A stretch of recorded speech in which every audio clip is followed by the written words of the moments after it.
আসসালামু আলাইকুম। আজকে চলে আসলাম নতুন একটা রেসিপি নিয়ে। কাঁঠাল না খেলেও কাঁঠালের বিচি খেতে পছন্দ করে এমন লোকও কিন্তু খুঁজে পাওয়া যায়। তাই কাঁঠালের বিচি দিয়ে ভীষণ মজাদার একটা রেসিপি নিয়ে চলে আসলাম। কাঁঠালের বিচি দিয়ে করে দেখাবো শুটকি রান্না।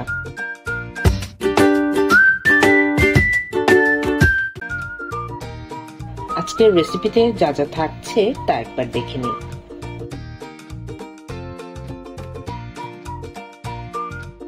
প্রথমেই প্রয়োজনীয় উপকরণগুলো পরিমাণ মতো কেটে নেব।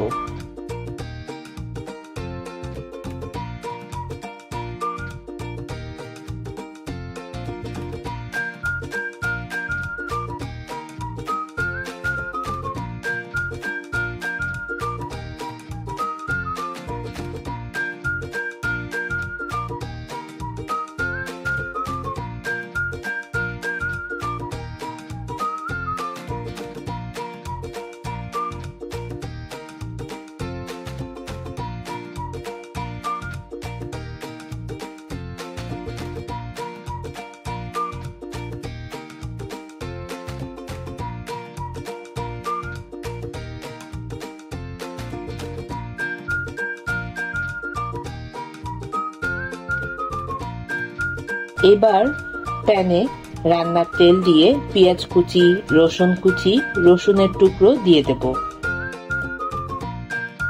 সামান্য ভেজে আদা বাটা, রসুন বাটা, হলুদ গুঁড়ো, মরিচ গুঁড়ো, ধনিয়া গুঁড়ো, স্বাদ মতো লবণ ও পানি দিয়ে কষিয়ে নেব।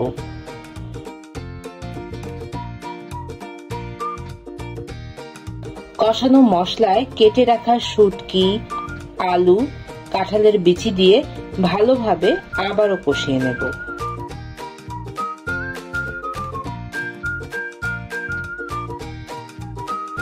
এবার সেদ্ধ হবার জন্য পরিমাণ মতো পানি দিয়ে দেব।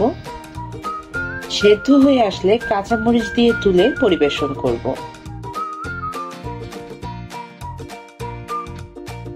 তৈরি হয়ে গেল খুব সহজে ভীষণ মজাদার কাঁঠালের বিচি দিয়ে শুটকি রান্না। আশা করছি আমার আজকের রেসিপিটি আপনাদের কাছে ভালো লাগবে। ভালো লাগলে ফ্রেন্ডস এন্ড ফ্যামিলির সাথে লাইক দিয়ে আমার রেসিপিটি শেয়ার করবেন। নিত্য নতুন ভিডিও পেতে আমার চ্যানেলটি সাবস্ক্রাইব করবেন এবং কে কোথা থেকে দেখছেন অবশ্যই কমেন্ট করে জানাবেন।